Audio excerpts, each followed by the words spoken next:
guys, welcome to Serious Laughs. This is episode 10, What to Do with Your Dreams to Bring Them Out. Do you plant them and let them go, or do you helicopter parent them? Dreams arrive on invisible wings. They are spirit winking with us, a figurative flirt from the universe, a tango. Hey you guys, my name is Molly. I love stand-up comedy and I still wipe my kid's butt. Hi, I'm Sheri, a voiceover artist. I don't wipe my kid's butt, but I am a writer on Medium. But I am not a, a fortune teller, unless you medicate me. And we got a badass guest on today. Sheri, I'm going to let you introduce him because you've known him longer than me. We have the Brian Sebastian. He is the founder, the CEO of Movie Reviews and More, with over 107 million views and counting. He is a promoter for film, artists, women-owned businesses, and more. And claim to fame, Molly, he has beaten Joe Rogan, right? The Joe Rogan. Move over. It's the Brian Sebastian, although no egos here. He has beaten Joe Rogan by 7 million views and counting. And he's also the best. He's all about helping showcase others, other businesses, other people. Welcome to our show, Brian Sebastian. Welcome, Brian. Well, I welcome you guys. I think you guys are fascinating. You guys make me laugh. Well, you wipe butts? You don't wipe butts? And not at us. No, I'm doing both. You know, she wipes butts. You don't. I kick butts. Oh, yes. We're ready to open up the law right here. All right. Butts, no butts, and kick butts. For the people. My gosh. Well, think about this. There's always other people that are doing things that you would never know about. You think of Tom Brady. Well, he's won 8 Super Bowls. He's got those 8 rings. Oh, I should say, 7 rings. Well, there's a lady that has 8 or 12 rings who plays in the football league. She's black, and she talks about that all the time. And she's won these things in the women's football league. Magic Johnson has 15 rings as a player, as a part-time owner, and as an owner. His Dodgers just won the World Series. He's an owner. He won a ring with the LA Sparks female basketball team. He won as a player. He won in the NAACP, I can't even say it. NCAA. I was thinking of NAACP. I don't know where I'm getting that one from. All sounded good to me. Yeah. But the thing about that is he has 15 rings now. Nobody has done what he's done. All people of color. Just because you don't know that doesn't mean it hasn't happened. That's what I keep saying by these things. There's always someone who's doing these things. I will never beat Joe Rogan by followers, subscribers, likes, or his daily viewership of 11 million people. I will never beat that. But I kid, and I have beat him, and it took me 6 years to beat him by total views and counting. Because our viewership go up every day, whether it's on our Instagram reels, our Facebook reels, alignable 80,000 plus, Beverly Hills and around the world. Halanas, which went out of business, 53,300. You think I'm going to throw those numbers away just because you went out of business? I didn't go out of business. So you don't use those numbers. Our YouTube channel, 2.1 million and counting. They're all there for people if they want to see it. I got to add up, my numbers every day. I can show you a list when it comes to things, If you could see this, you could see seriously. That's awesome. This is my travel numbers. When I don't have time to go back in because I'm at an event, I have to go by the old numbers, and then I have to go back as soon as I get time to correct the numbers because the numbers go up every day. You ever clicked on a music? I like Pandora and YouTube. So I click on music videos every day, my favorite ones. Do you not think those clicks don't go up every day? They do. Yeah. That's how we get our clicks every day. I want every click. When you put this one up, I'm going to be using this interview. You know why? Because I go by views and I'm on it. So I get to share those clicks with you because I'm going to be sharing the show to my outlets. We all have different audiences, right? That's how Exactly. it Which works. goes back to what you said at the start of our talk today, that it comes down, we're talking today about dreams. And part of the success involved in following our dreams is that teamwork. It Mhm. takes a village. If you want to see your dreams manifest, it takes a village. And then I think your background with the Peace, how do I say it? The Drum Corps, not the Peace Drummer and Corps, bugle corps, right? the Drum Corps has taught you the importance of tenacity. So often we say, "Oh, I could do that. I could do that. That doesn't look that hard." Easier said than done. And what we're looking at when we see that manifestation of a dream, whether it's an ice skater, a World Series baseball player, we're seeing thousands and thousands of hours of work. That's right. And you have brought that, Brian, so beautifully from your from a young age, being in drum corps, that discipline, that tenacity, and that importance of we are a team, which I commend you for. But Sheri, if you think back to when we met, I could go back yeah, and tell you the number that I had of views when I met you. Because remember, Hmm. I kept track, and I think I showed you the notebook, if you remember. I do recall the notebook. I remember thinking, Molly, it was so anachronistic in a way, because he would say, "Yeah, well, I've been talking to Oprah about Dreamweaver," which we'll get to, right? Your Dreamweaver vision in Mhm. California, I want to talk about. And then like right after, he'd say, "Look at this notebook." I'm like, "Wait, because you think someone who's talking to Oprah, they're above using a notebook, but I'm being funny. But it's So wait, what was impressive. on the notebook? What was it? It was a vision. It was a dream you had, Brian, that you had on the No, notebook, or what was it? it's my numbers of keeping Okay. track of my numbers every day because the Okay. numbers go up. Yes. So when I say the live shows, I did no matter what, no matter where I am cross country, my shows are live. So this week I'm in Georgia. Last week I was in Los Angeles. The week before that I was in Vegas. Before that Yeah. I was in Illinois. So as you're going up, do you not keep track of your flying miles when you fly? Mm. Some people do. The airline does. That's like viewerships. Well, so when it comes to the World Series, NFL Super Bowl, the Oscars or the Grammys, it's called viewership, isn't it? So Mhm. why would you not go by the views? It's not followship. It's viewership. So when I met Sheri at Rachel's house, it was always about putting different things together. Who is interested? How can I help promote this person? How can I help enhance this person's business, their product? Putting all of us together. Yeah, we're 4 months in advance, but sometimes Brian, I can't do it this week. Can I do it next week? No, because we're booked 4 months in advance. There's always a structure, it's a flow, but you have to be able to adapt and adjust to everything these days, or you will not succeed. So when I met her, I showed her that current number. So when you're proud of something, you show everybody, oh, here's my new baby, right? Oh, look at, isn't she cute? Hell No, yeah. but you're still showing No. it, but you're still showing it because not every baby is cute. But the fact that they're showing you and they're taking pictures, it's the growth because kids grow up fast. When you go to your son's rehearsal, have you ever sat there and watched your son's rehearsal? Do it again. Do it again. Oh yeah.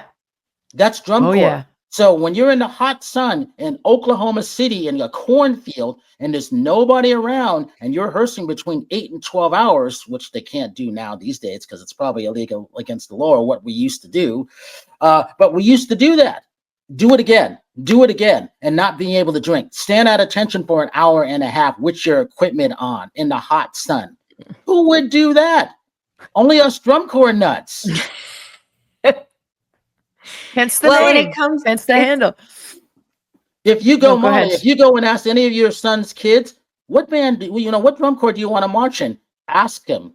And I can tell you what states the drum corps are in because they all want to march in a drum corps because they know that is the top That's the of being top. like in the major league. It's like being in the NBA and stuff, except it's the only activity in the world that you have to pay to go and join to rehearse, to Mm. put on an award-winning show, to finish in the top 12. It's not easy, but it's All right. rewarding. Well, we're going to talk Yeah. about the peak for you. That's what I want to get into, because you focus so much on helping other people. And Molly has a quote for us about dreams. Too. Okay. Who wrote this? Oh, I did. Oh, Sheri wrote this. Molly put it up together. We're a law firm. Okay, I'll read it. It says, a dream forms in the space between our mind and our heart. It lands as an idea that pumps the blood in our veins a little faster. Ain't that the truth? So it sounded like you said humps. That's what it sounded like. It humps the blood. Well, this is the show for that. Best form for creation, right? We came from humps. Anyway, what's a humps and a bumps? Humps and a bumps.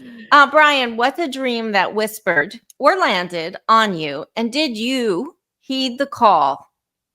And what role did surrender play in this? So a lot of questions in one. What's a dream that whispered or landed on you? Did you heed the call? And what role did surrender play in this? It wasn't a whisper. It was told to me by celestial beings. It was told to me by Charmin. It was told to me by people. I think of Patrick Duffy, for one, standing in the middle of the street as we're both practicing Buddhism. He didn't have to do this for 45 minutes talking to me about world peace and Buddhism. That's the first thing that comes to mind. Patrick Duffy did that? Yeah. If you don't know Patrick Duffy, think of Dallas, the show Dallas, where he's famous and known for. Right. Yeah. When I saw him earlier this year, I saw him and his new wife, because his other wife passed away. And it was good to see him because I have photos of when the last time that we've met. And I didn't get a photo with him this time because it's hard to get photos with everybody. And again, showing the growth of where we were, where we met, what we're doing now. But also, I was just thinking of something else. Ask that last question again, because somebody else was in mine too. No, I threw a lot at you there. So the dream landed with a thud. Did you heed the call? And what role did surrender play in this? That it came, listen, that's why I mentioned Patrick Duffy, because the rest of it, because it's about world peace. You don't have world peace, we're shit out of luck, unfortunately. Yeah, because that's what it's your about. Dream. That's your biggest dream is world peace. And I tell people in certain interviews, because we do a lot more interviews now where people want to find out what makes you guys tick and why we're good at what we're doing and what we're going to do next, is this particular Buddhism, Soka Gakkai International from Japan, was more like believing in world peace. They know because they had 2 atomic bombs dropped on them. So if you don't learn the lessons from that, it's not good, right? So, hey, it's about world peace. No matter what's going on, you've got to be able to carry that light. You've got to be the person when everybody's in negative form. I have to be that one, and I have chosen that one because I was told I chose this life, and I did. To be the person, the light, a lot of people, to lead them out of darkness. Not a messiah. That's not what it is. It's just inspiring them. Do you feel like it's a certain it's a certain attitude too you take on? Because I resonate with what you're saying, and everybody they kind of mention, oh, you're so positive and upbeat, and I'm like, well, what's the alternative? I really, and trust me, I'm not that way all the time, and unfortunately, my family's the one who gets the grumpy side of me generally, But I just find that the alternative is it's just sad. If you're sitting in that negative space all the time, and what's the harm of living in the positive space and uplifting people? And I love that mindset, Brian. I think that's great. How old were you when this happened? Great question. Well, if you mean with Patrick Duffy, I don't go by the age. I go by the year. If that makes sense. That's great. Yeah, and it may sound weird. It's always the year. So the year is, I started practicing Buddhism in March 18th of 1989. Okay. That's my Buddhist birthday. So, and I shared that with 2 of my friends. a birthday. That's my Buddhist birthday. So it's almost like your regular birthday each year. That's when I receive my Gohonzon. Cool. And I just remember, him talking to me about it. It was an all Black district, and I was never aligned with all Black people. I didn't grow up that way. It made no sense to me. They always thought, why aren't you married? Or are you gay? And how come you don't have kids? So to tell that to a straight Black guy, why aren't you married? Well, I don't want to be married. I see what goes on with all my friends. I don't want to have kids. I take care of my friends who I need a date. They start running around in a circle, panic. Hey, go out to the store, go take a walk. I'll take care of your kids for you. Because I can calm them down. That's my Libra trait. I can calm them down. And then the other thing is, Black women will say, are you gay? You know why? Because I wasn't hitting on them like every other Black guy. I'm like, that's not me. I don't care. Maybe I don't find you attractive. Did you ever think about that one? Think of that. So, and the last one was, are you a cop? Because I talk too proper. We work in the voiceover world, right? We have to talk different ways. I don't do characters. I do the warm and friendly guy next door. So in the in the radio world as a disc jockey and the world of voiceovers, they're not the same. One is Hucky, hey, this is, you have that type of hyper voice. And the other one is like how Sheri would do. And this is the Jewish voice, kind of that kind of thing. I don't do those. I do warm and friendly. See, I can't do it. I don't know what you're talking about, Brian. Yeah, that one. Welcome to Serious Laughs. But it took a woman to bring that out of me. Her name is Lou Hunt. And I just reached out to her after all these years. She lives in Arizona now, and I thanked her. She goes, "What are you talking about?" And she didn't expect me to call her out of the blue. She had to remember. And she goes, "Oh, I remember now." I'm like, yeah, it's like going back to school and thanking one teacher that didn't know that left a lasting impression on you. And they're like, "Oh, yeah, I remember you in this class." I was looking in the yearbook picture. I did this to you? Yes.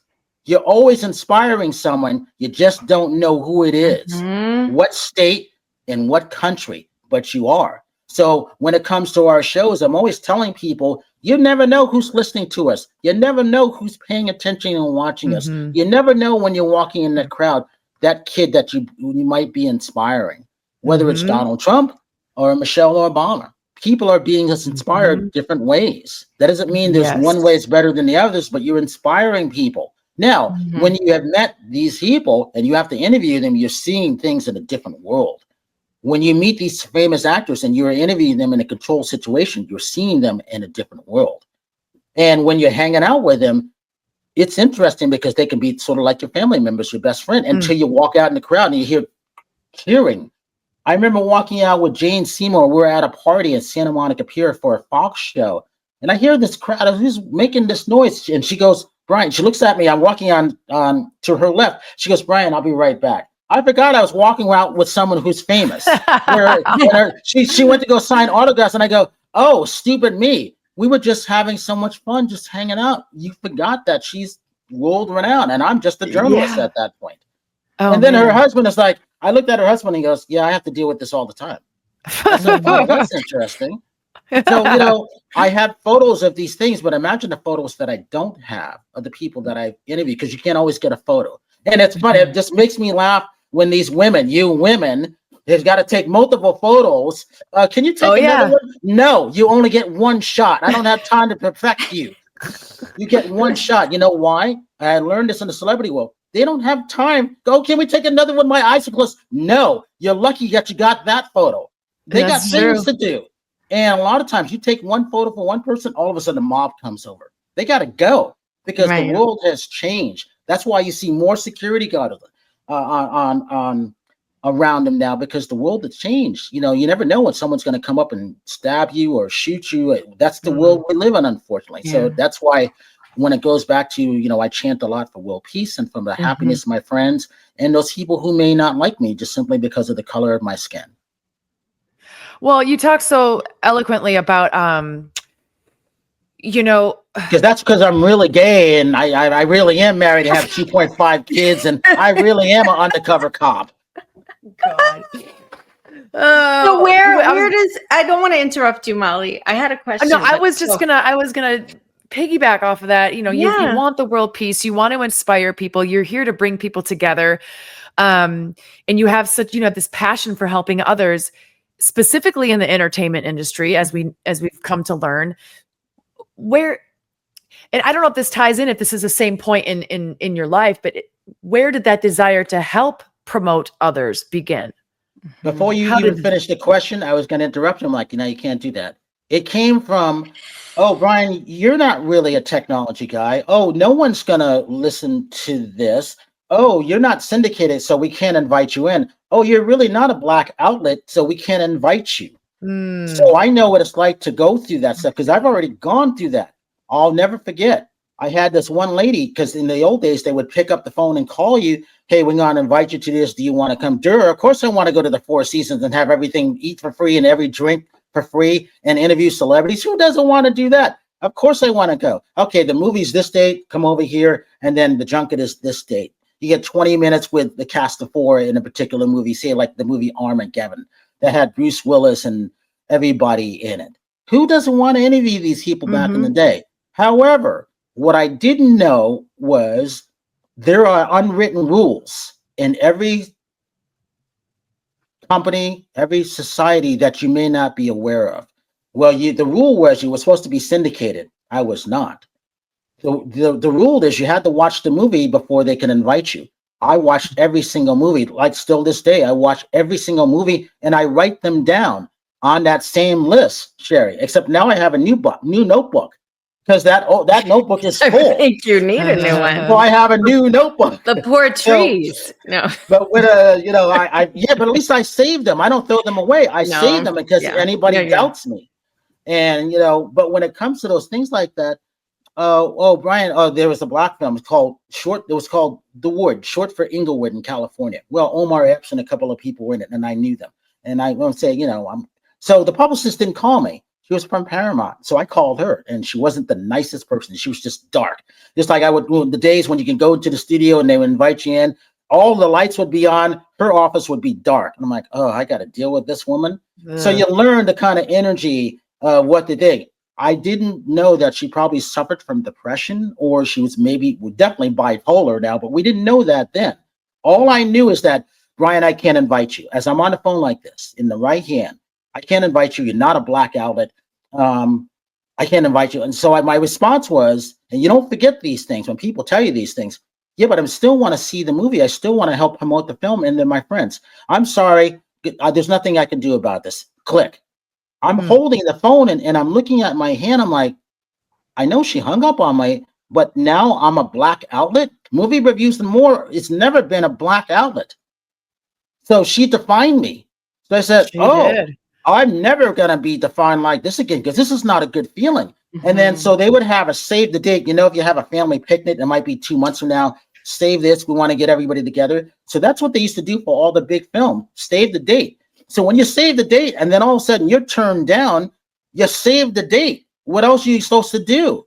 Because you might be invited to another junket that same day at another hotel. And then everybody's packing up to go to this one because you have to go to, another hotel with another studio for another film. So this went on every weekend. All the big films were done on the weekends and the studios would fly it. They don't per se do that anymore because things have changed from COVID, 911, all of these things now. So back in the day, you would interview everybody. You had access to everybody. You don't have that anymore. So I learned that lesson is I'm not going to be defined. You can't tell me what to do. As long as I have my views, I tell you what to do. So until you beat me, I think I know a little bit more how to do things outside the box. Matter of fact, I'm hovering above the box. So what is better, being outside or hovering above so you have to see everything? So I learned all these things from the spirit world, practicing Buddhism, all the trials and tribulations that you see your friends going through. And you learn a lot. Oh, if your friend is driving fast down the street and gets in an accident, do you want to do that? Hell no. So when I see my friends driving fast, I'm like, I don't want to do that. I don't want to get in an accident. Then I got to pay to get a new car. My body might be jacked up. I've never had that situation happen because how many times do you tell a kid, don't go turn on the fire? You might burn yourself. All you got to do is tell me once. In the spirit world, when things are being channeled, if they got just tell me once and I write it down and I go back to see what my progress was, because any mistake that is made, don't say that you weren't warned. So you have what to see did your everything coming. spiritual channeler tell you? What was their vision for you? On what? You have to be specific. On your dream to help other people. That's you are on the right path. Continue forward. There are a lot of people that do not believe that you should be doing what you're doing. They will do everything to stop you from getting there. Do not let that happen. And when you get warnings like that, that makes you more determined. Going back to the drum corps world, you get determined. Oh, I will show you then. Show them what they said could not be done. This is where I get passionate, and I'm able to speak for other people because they can't speak for themselves because one, they don't have the numbers, they might not have the followers or subscribers because that's what it's built on now. Prior to that, when I was starting, I didn't have the level of a lot of people that do around the world. I do now, and you see me putting it up on the social media because that's where it is, whether we like it or not. And those people that don't go on social media, they don't have a presence. You don't even hear from them because they've given up because it's a lot of work. Going back to the band or the drum corps world, you could see what they're doing on the field. And when it comes to that performing, this is why they work so hard.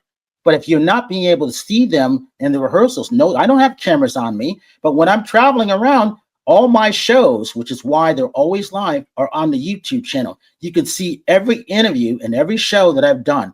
Just keep scrolling down. Go to my Instagram, go into the Reels, go to my Facebook, go into the Reels, go into LinkedIn, go into the Reels, read the profile. I update that stuff to keep it current because my numbers are constantly changing. How many people do that in the world? Nobody that I know of. You know why? Because they would be talking about it, wouldn't they? Sure. That's why I say that. And I love that you talk kind of about the underbelly of everything that nobody sees, all the work that's going on underneath. And that kind of, Sheri talks about this in the article where you see someone, you're like, damn it, I want that. I wish I could look like that. I wish I could be doing that. You don't realize, like we talked about earlier, the thousands of hours that they've put in to get where they are. So there's something. I can tell you how many movies I've watched. I can tell you how many interviews that I've conducted.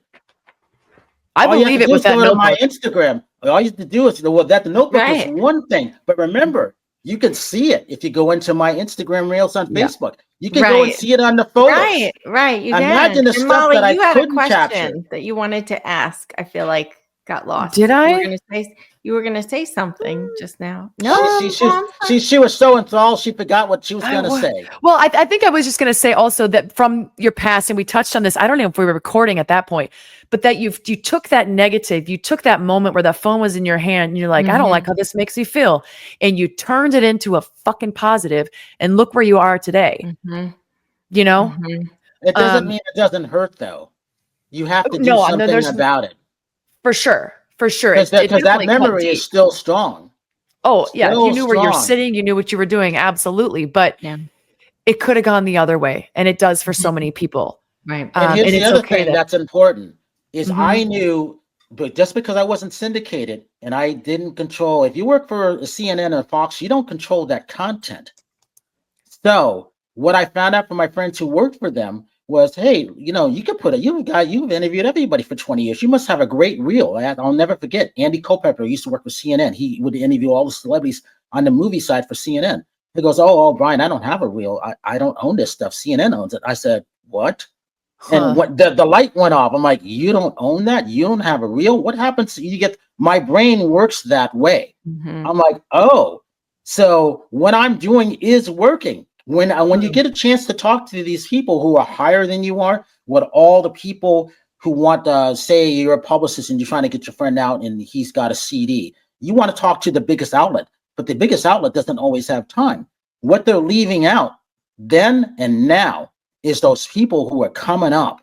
Never discount it. You don't know where they're going to be. You ever heard the saying, you better be nice to them on the way up because as you're coming down, they're going up. Yeah, that still applies. Now, I'm never going to lose 100 million views and counting. It doesn't go down. As I always say this, you can always unfollow somebody. You can always unlike someone. You can always unsubscribe, but you can't unview a view. My views will never, ever disappear. If you don't believe me, go into what we have 15 million views and counting out of Tennessee and around the world on iTunes 247. There isn't another movie show on it. Go into my YouTube channel, 2.1 and counting. Go into our shorts and see 88,000 views on a short with the singer, and I titled it, "Who is the singer?" From a John Bon Jovi event. 88,000 in 14 days. Who does this? Nobody that I know of, because I'm looking all the time. And I go, am I the only one in the world? Duh, yeah. Because you would be in the same circles that we're in. You would be doing same interviews in Los Angeles or Atlanta or in Tennessee, Chicago, Connecticut, New York. They're not there.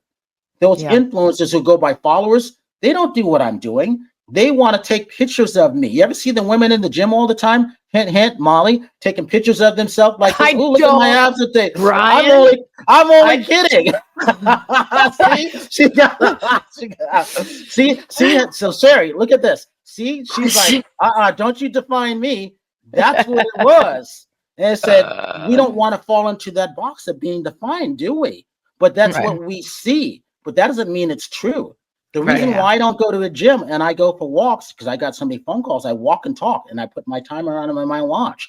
And then I do my push-ups and sit-ups when I see a bad movie, because I'm sitting so much.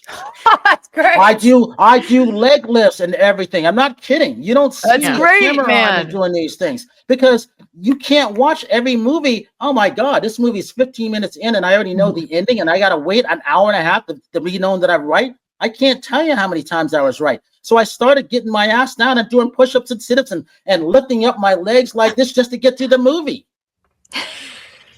That's I don't make these things up. I have a question. Actually, Molly, you had the question about the ego. Do you want? Oh, is that my question? You have question 3. Oh yeah. Oh, okay. Yeah, go for it. All right. Cool. I want to hear this answer. All right. You talk about at one point we spoke beforehand, Brian. You had mentioned you had an experience with an ego death. What was that? An ego death. That's what you shared. You don't remember that one? No, I remember that one. It must have been the computer writing. Are you serious? It's literally written down. Your response. Yeah. Ooh. Okay. Well, let's talk about. Say that. What's it say? You wrote about. I don't have it right in front of me, but you mentioned something you wanted. We asked you before the show, before you come on our show. We asked, is there anything you want to talk about in particular? And you wanted to talk about the quote, ego death. That's a direct quote, verbally written down by you. But regardless, what advice would you give someone now listening who is doubting their dream or idea as viable? You have to be consistent. You have to be consistent. You have to be willing to go for it. Because if Whoopi Goldberg can do it, and imagine she was told, oh, you're too ugly, you're not going to make it. She's an Academy Award winner. She's a Grammy winner. She's a Tony winner, and she's won an Emmy because she's not an enema. What Whoopi Goldberg does with her tuchus is up to her. God. I hope, if she needs a colonoscopy or an enema, that's her choice. It's no Roe versus Wade here for Whoopi Goldberg's ass. One of the best advices that Whoopi gave also was we were doing a press conference for a Fox Searchlight film, and it was maybe 20 of us, and someone was biting. There was a woman biting her nails, and she stopped the answer that she's talking to. She goes, young lady, stop biting your fingernails. Do you know how much bacteria you have on your fingers? That is not good for you. Now, she was being funny, but she was also being true. You should never put your fingers in your mouth because of things that you touch. Well, stop it. But that I thought that was funny when it came to that. No, that is funny. But when it comes to those things like that, it is more of like the lessons that certain people tell you, the things that you've done. Like I don't get sick. I'm a very, very clean black guy. I'm cleaner than all my female friends. I've met 3 clean female friends in my entire life. I've actually gone to their houses and still go to their houses and clean their own houses. Yes, and Molly, I do these things. To that. I have observed it directly. Not my house, at Rachel's house. You've never been in my house. I keep a clean house, but I know the home you're referring to, and I remember we looked at each other like, oh my God, beautiful woman, bright woman, whole acted together. But I was like, you do know the dogs just went number 2 in your house, and you're not doing anything about that. Ooh. Yeah. That's just a little sample. When I walk into any of my friends' houses, I have my Lysol. I want to make sure when I'm sitting and going over their problems, that's how it starts. I can't sit there and not do anything when I see clutter and I see mess. That drives me nuts. And you're complaining about what's going on in your life?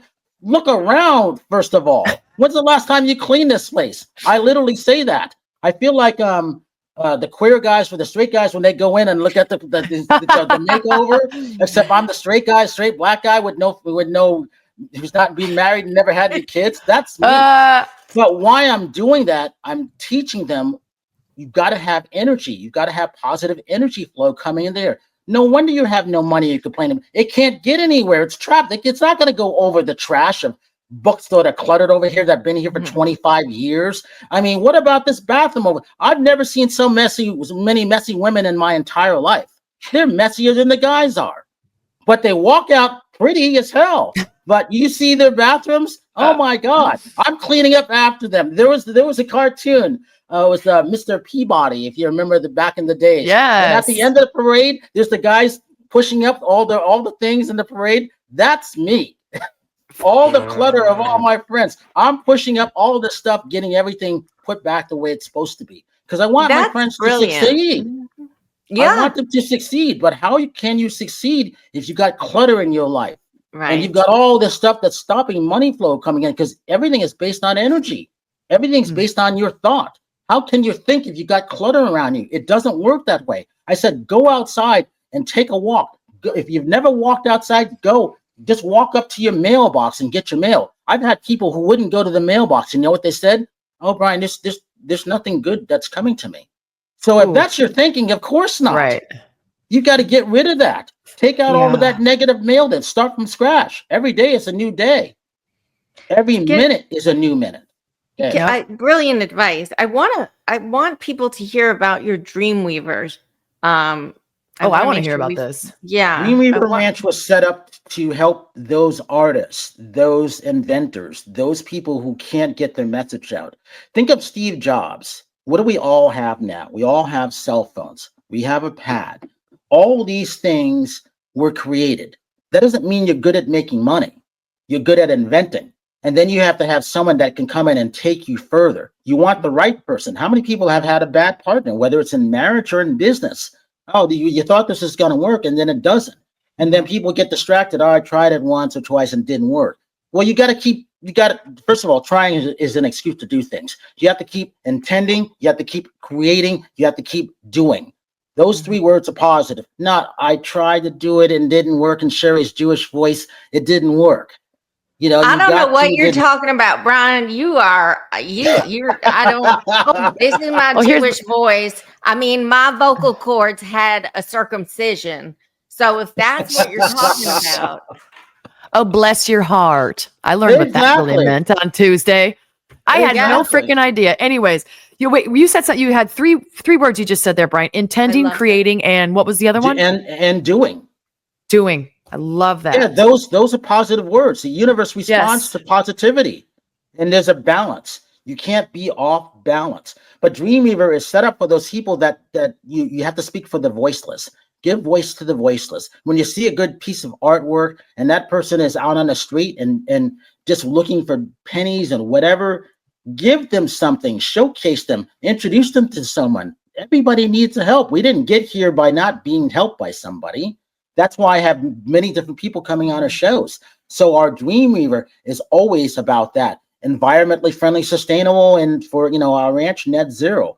But also helping those people that really need the help, whether it's women-owned business or those soon-to-be entrepreneurs, those startups. Every company was a startup at one point or another. Doesn't matter if it was Kellogg's or Coca-Cola.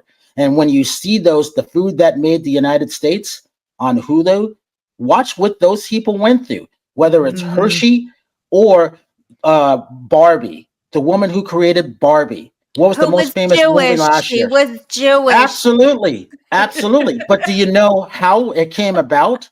She saw a doll in Austria and took it back to the U.S. and said, if Austria has this, why can't we create something? And her husband ended up creating from her, the wife, G.I. Joe. Oh, that So wow. that's how so these things cool. came about. Again, this is Wow. why documentaries are great. These are why movies are great. People Yeah. don't realize how things have started. And when people were dressing up going to see Barbie last year, that's where it came from. Where did it come from? The toy world. Where am I? The only one, the only mainstream press. There is no press. That's why I go to Toy Fest. Sheri, remember what I was telling you about? Maybe your book eventually can be some kind of way in the toy world, because there's many different ways to position things. So when I'm doing all this stuff and bringing it into Dreamweaver, you bring them all to you and put them in different categories, but you don't label them, because why can't they have a Tony box? A Tony box talks about your book with a figurine on it, and that child can take it in the long drives in a car with their headphones on so they don't bother their parents or their friend with all the noise. But you learn, you're being educated on the person, the author who wrote the book. StoryPod has the same thing. So I know all these companies, and I know most, if not all, the CEOs who own these companies. They all need help, whether you're an author, whether you're a musician. Taylor Swift started out as a songwriter, at the Bluebird Cafe in Nashville, Tennessee. Do you not know all those songwriters flocked to that songwriting cafe? They had a movie on it, the Bluebird Cafe. These are real things. So I know all of these things. Why am I the only one that knows all these things? Because all these other people are probably not passionate enough to care. They don't know. They can't get in. They don't have the followers. They don't have the subscribers. And they don't have the viewers. You have to have these things to get into all of these things. If I had never met you, Molly, through Sheri, if I had never met Sheri through Rachel, and I had never discovered Rachel, we wouldn't be talking. It is that village in a different way. All I'm doing is bringing these people that people leave discarded. The world of misfit toys from Toy Story. Voiceover artist Tom Hanks, Don Rickles, Mr. Potato Head. Remember that? All of these things. So when you get a chance to interview all these people, they leave a lasting impression on you. You learn. I love those documentaries. We just started watching the one last night on Martha Stewart. If you haven't, we got like 45 minutes into it. Just it's incredible. So incredible. And and who's her best friend? Snoop Dogg. Would you ever seen that coming? No. But speaking about like, no, as a synergy, and you make a point where you said, don't put yourself in the box. Like, how can you? What are the other outlets you can get into? You think she's just Martha Stewart living. Well, now she's got this whole thing going on with Snoop Dogg. Like you said, no one would have freaking thought about that. But I love the idea of. Do you know why Snoop is doing Skechers? Because Martha Stewart said, Snoop, I think you should do this because there's nobody helping out Skechers. That's how he got the Skechers commercials through Martha Stewart. Did you know that? No. But did you know that happened? She had to lose her hold of control, of perfectionism. Yes. She had to fall and unravel. She went from being the first billionaire woman with an IPO in her name to being a 62-year-old woman in prison, unable to use the top bunk that had a better spring mattress in prison because she was over 62. Yes. And so only when she unraveled did she grow. And Brian, when we're listening to your story, I'm like, you are that little boy who moved into the white part of town saying, how can we connect? How can we connect? Totally. And that's what you're doing now as a man. There's two people that let me do what I could do. One was my band director, Don McTavish. When I went into that sophomore get, I'll never forget, he says, it's Brian, you came with you know how you move, if you moved into one high school to another or elementary school, there were records. There were no records. I was there before they transferred the records. You came with no records. We didn't know anything about you. You just showed up. I was walking the halls to see where my classes would be as a black male because I like to know where I'm going ahead of time. I went back. Think about this. When have you ever heard this? I went back the first day of school because I was helping teach the high school band, the drumline, when I graduated. You know why I went back? Because I was teaching those kids who were behind me. And I'm like, who goes to school the first day after they've graduated and they're on nobody. I did that. I wanted to see what it was like. So I've done all kinds of things like that. that was Don McTavish. And then our band, our drum line ended up being the best drum line in the state of Connecticut, where Martha Stewart was from, still is. Yeah.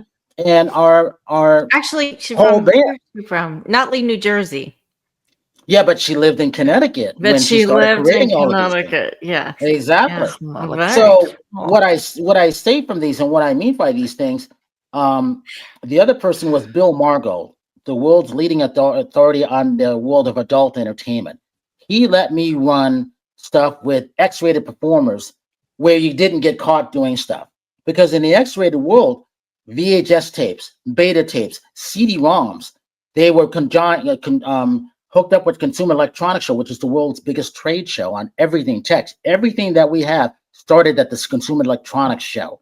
It's always the debut there. That's why I'm always wanting to make sure I'm the only one that can broadcast there, so I can have those bragging rights. When I'm the only one at 5 o'clock on the Tuesday in the press room, I want to get whoever I can, because I'm broadcasting live there.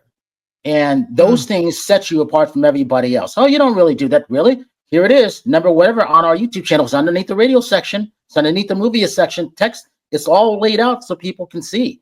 You make it easy for the dummies, because people are lazy. They don't have 10-second attention spans. It's 7. It might even be 5 today. Jeez. What's your or when do you anticipate Dreamweaver it's already in motion. Just because I'm not there doesn't mean it's not happening. Wow. It's set in motion. It was set up because of things that are going on, which just happened this past Tuesday. Or, with all the way the world changes. When you have wars, where's the safest place to be? Think of the Nazis, those people who were escaping Nazism in 1938, 1939. They saw things coming. We got to get the hell out of here. We got to get out of here now. If we get stuck here, it's not going to be good. So the thing is, as the earth is changing, as the companies are changing, everything's being locked down. You've got 2 wars that are going on. You've got a third coming. These things are happening. So are you prepared for these things? If you live in California, are you prepared for earthquakes? That's what you're supposed to have the earthquake preparedness kit next to your door. How many people have that? If you live in Tennessee or Texas, in Houston, your weather changes every 15 minutes. It could be snowing right now, sleeting the next thing, and then 90 degrees. You have that weather. How do you prepare for that? But the one thing you guys do know, you got to have your flood insurance up to date, don't you? Because you have the worst floods there, right? And if you don't have it, it ain't going to be good, is it? No. So it's about these things, preparing for all of these things. Dreamweaver is built on granite. We don't have to worry about earthquakes. It's opposite the San Andreas Fault. We don't have to worry about these things. You got earthquakes in the Northeast now. Those buildings aren't built for earthquake preparedness. They are not. Yeah. That's the reason why I chose not to live in New York. It's the reason why I chose not to live in Florida. I saw the climate stuff. All this stuff I saw is my sophomore year at the White High School. How did I know all this stuff? I still can't tell you, but I did. As time has gone on, I was on the right track, but there was nobody there to guide me because I didn't have anybody. I didn't have the family, or, I always say this, my friends are my family. My family's my acquaintance. We didn't have those sit down dinners and things, which is why I'm doing that with my mom now. They were busy working, they were busy moving on up.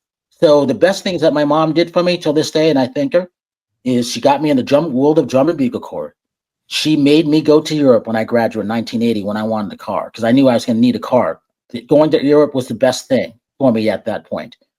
And she moved us to East Lyme, Connecticut. Those are the 3 things that my mom did. How did she know to do those? Oh, and the other thing was, anytime you have a freshwater brook in the back of your house and it rains and it snows, you're going to have a flood. Till this day, when you've been flooded every January for 2 years, moving into the new white neighborhood that the real estate agent said, oh, you don't have to worry about there's never going to be a flood. 3 months later, you're flooded. Do you not think you don't remember these things? All these things are on the forefront. So when I'm telling my friends, no matter where you're moving, check the climate, check the soil, make sure there's no fracking, make sure there's not, you don't have underground tunnels underneath there where you never see in Florida and in different parts of the country. Things just collapse now. Sinkholes, exactly. Yeah. That's all like of my this, worst nightmare. You have to be aware of these things. A tree could fall down afterwards that hits your car. Do you have your insurance? Are you prepared? Who's going to pay for it? The city doesn't want to pay for it. You're stuck with these things. You have to be aware of everything now. We didn't always have to do that. Will you be living on the Dreamwriter? I will be there. I will be up in Northern California mid-January. Things have changed. Things have sped up. But remember, I had to get off the road yet. Remember I was saying, my travel's coming to an end? This is what I meant by that. Oh, my goodness. I was also saying it in code to people too, but this is what I meant by that. The time is here now. See where we are after Tuesday? Time is here. And for those listening, Tuesday was election day since this is being recorded. Yeah. So this will be about a month after, 5 weeks after or something. We have one more question. We have one more question to throw at you, Brian. I hope you're okay with that. I love this. And this goes back to those stories, those juicy stories we love so much, where you watch the documentaries and they went from this to nothing to this. We overestimate, this is a quote, we overestimate what we can accomplish in 1 year. We underestimate what we can do in 10. Brian, can you give us an example of someone, yourself included, who applied this mindset, the 10 years to an overnight success in a particular field? Well, that quote doesn't make a lot of sense to me, because I've always said this: you've got to get what you can get accomplished done now. Even if it takes you 10 years, you have to do it every day, if that makes sense. And I don't look at, someone, I called it was a stupid question, asked Oprah, out of all people, what are you going to do in 5 years? And she goes, that's a stupid question to ask, because it was. Yeah, she's done everything. What do you mean what's she going to do in 5 years? She's already done everything that she can. It's about, you have to ask the right question. First of all, I do everything in 3-month increments. 3, 6, 9, 12. That's a year. I've always worked like that. What can I get done in that 90 days? Whether it's a spiritual reading, whether it is I've got to contact these many companies in this 90 days, because time goes quick. And it's a calendar season. Just because it's nice, in summer in the United States, it's winter in Australia, New Zealand. So just because it's summer, in the hotel season and their budgets are in it, it's mid-year, that's their fiscal year. You've got to know when seasons are starting for companies. Those things are important. So it's not about what's happening 2 years from now. You can look that for, but I choose to look every 90 days still. Like I said, I want to know what's going on between now and mid-January. And when you focus like that, there's less excuses and you have less time to make mistakes, because people are frantic. They can't even think what they're going to do next week if you've gone through a death. They can't even fathom, my mom has dementia right now. I can't think about stuff. They're in, I call it 15-minute to 15-minute mode, the panic mode, the panicking. So you have to tell them what they need to do, and everybody's different. And if someone who's manic or suffers from depression, are they on medication? Do they need something that will help? Because not everything works for anybody. So you got to talk to them in their terms to inspire them. Remember, you got to inspire people. So they can't be thinking what's happening a year or 5 years from now. Things change too rapidly now. Just like your weather in Houston, right? Yeah. It's a good analogy. But it's true, Yeah. So I say that, you're in the moment. And if you starting up having a bad day, concede the day. I tell people, concede the day. Go to the movies. Go outside and sit with nature. Appreciate life. And then get your mind going again, because you don't have a lot of time to do things. Because there's going to be more layoffs. But what are you going to do about it? AI is out there. How can you go up against that? You still have to be an actress. You still have to do voiceover stuff. You still want to do comedy. It's like the suggestions that I gave to Sheri. Go out there and do stuff. She can do it. You guys are doing it. That's why I like what you guys are doing. I love you inspire us. You really do. No kidding. And that's because I've been through the stuff, though. So I know a lot of the answers to stuff. I'm not going to say stuff that I don't know already, that I haven't been through. It's firsthand knowledge, no matter where it is, cross country. Beautiful. Brian, Christy, you're not... Who the hell is Christy? She's like, yes, for another part. Are you a female in a male Oh my body? God, I'm cramping. My leg is cramping. Okay. Brian. Hey, that's what I do with a bad movie. When you said that about your legs, I just pictured you. I swear to God, I pictured you on the floor and your legs just like. That's what I'm doing. I am ready for the gynecologist, Brian. Yeah. Have you seen a bad movie? You're like, oh my God, do we turn it off? I can't turn it off. I have to see it. You got to through. watch it. Yeah. And then I got to see the credits because there might be something that may be helpful for you guys, like ADR. You guys are in the voiceover world. Hey, call this company, call this casting agency, reach out to them. That's why I do those. That's why I suffer through all the bad movies. So you guys don't have to. It's that little boy in Connecticut again. There he comes. He's back. Come on, let's play. Let's play. Where is everyone? Let's be a team. Aww. I love that. Thank you so much. Thank you so much for your time today. Can you please let the listeners know where we can find you? Mm-hmm. Yeah, you can go to dreamweaver.org, dreamweaverarts.org. You can see what we're doing. I'll be correcting stuff there. But also, you can just reach out to me. Most people reach out to me on LinkedIn. A lot of people on Facebook, which is really interesting. And then the rest of the people, they reach out and I pay attention, but on Instagram. But it's one of those things where I'm very careful who I align myself with. I like to talk to people. I want to know where you're coming from. I want to be able to gauge that energy because I go by energy. That's a wrap. Remember, when everything's going wrong, it just means you're crafting a great story.